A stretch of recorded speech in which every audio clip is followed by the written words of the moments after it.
Bismillahirrahmanirrahim. Assalamualaikum warahmatullahi wabarakatuh.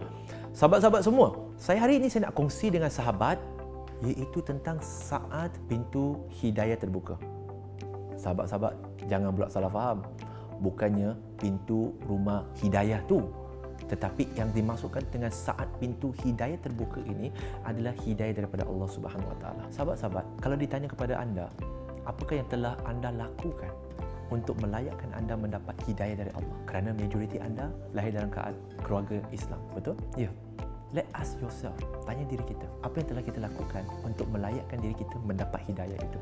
Seperti seorang yang dapat PhD, dia mesti telah melakukan sesuatu untuk mendapat PhD itu. Tapi kita, tuan-tuan dan puan-puan yang lahir sebagai Muslim, apa yang telah kita lakukan untuk melayakkan kita mendapat hidayah Allah? Sebenarnya zero. Sebab lahir-lahir Allah dah bagi hidayah.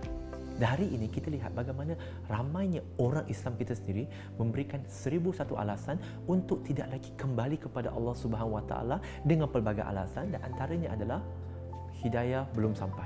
Allah tak bagi hidayah. Saya ingin husnuzon, sangka baik bahawa bila sahabat mengungkapkan perkataan itu, sebenarnya sahabat kurang mengerti apa maksud hidayah di situ. Kerana bila mana kita kata hidayah tak sampai, kita seolah-olah ingin, mungkin tidak secara langsung, mungkin secara tidak sedar, kita sedang menyalahkan Allah kerana tak bagi hidayah kepada kita. Sedangkan Allah Al-Wadud, Allah Maha mengasihi kita. Allah Ar-Rahman, Allah mengasihi dan menyayangi kita. Tuan-tuan dan puan-puan, secara mudahnya, di dalam Islam kita ada dua kategori hidayah. Hidayah itu taufik, yang merupakan hak mutlak Allah, terpulang kepada Allah untuk memberikan kepada sesiapa. Tetapi untuk mendapatkan hidayah itu taufik juga, selain daripada dikurniakan secara langsung oleh Allah, ada satu lagi cara. Tahu tak apa cara dia? Caranya ialah mengikuti hidayah itu irsyad yang telah diberikan.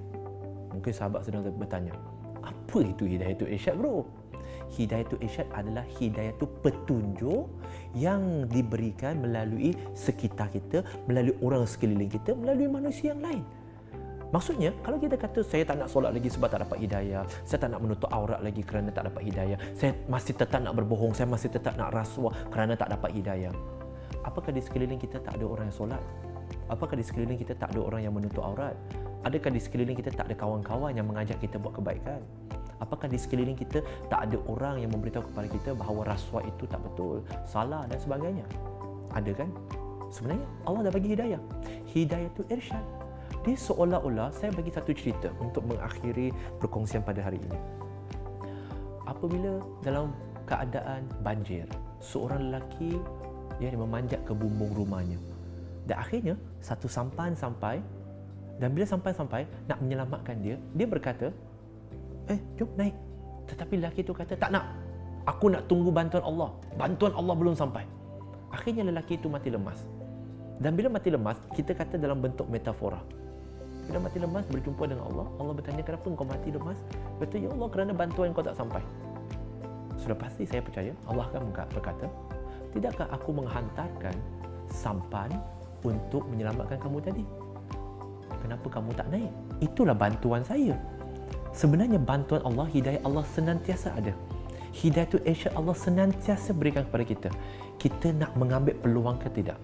Ya, opportunity is always there. Kita nak grab ataupun tidak, hidayah selalunya ada.